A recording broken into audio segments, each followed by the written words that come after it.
Keberkahan. Yang pertama adalah mencari keberkahan yang sifatnya masyru' disyariatkan, dan yang kedua at-tabarrukul mamnu', yaitu mengalami berkah yang sifatnya adalah apa?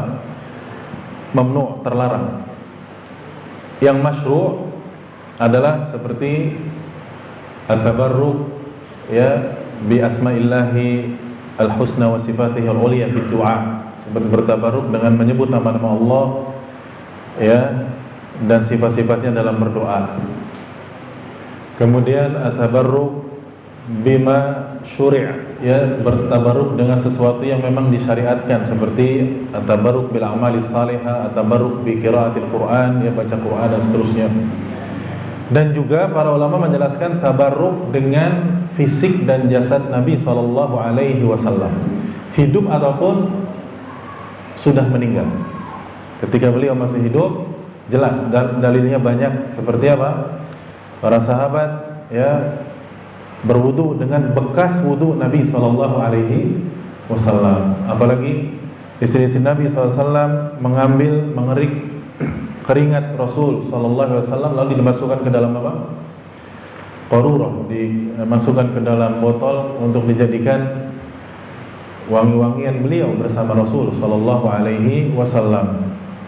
Dan juga tadi rambut, ya tentu diambilnya ketika Nabi masih hidup dan masih tersisa ketika Nabi sudah apa? Meninggal. Jadi kalau itu bisa dipastikan memang benar peninggalan Rasul sallallahu alaihi wasallam dari fisiknya, dari jasadnya, maka itu boleh. Permasalahannya adalah seperti yang sekarang sempat pernah ramai ya beberapa waktu yang lalu, ya sampai nangis-nangis pegang apanya itu? Apa sih waktu itu?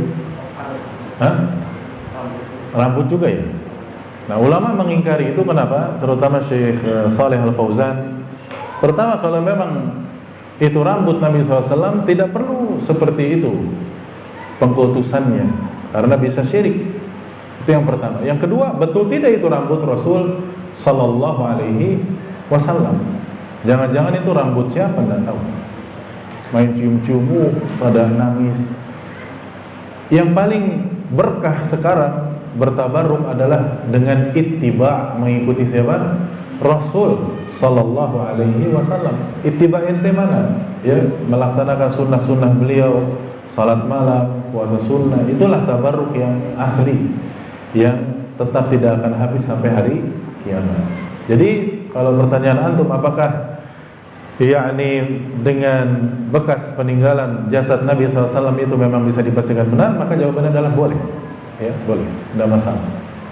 Tapi dengan syarat harus memang bisa diapakan? Dipastikan itu milik Rasul sallallahu alaihi wasallam.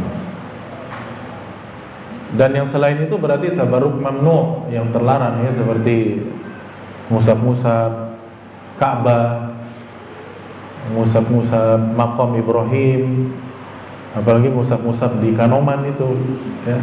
Itu lebih enggak berkah lagi dah itu. Penyakitan udah kena corona nanti ya.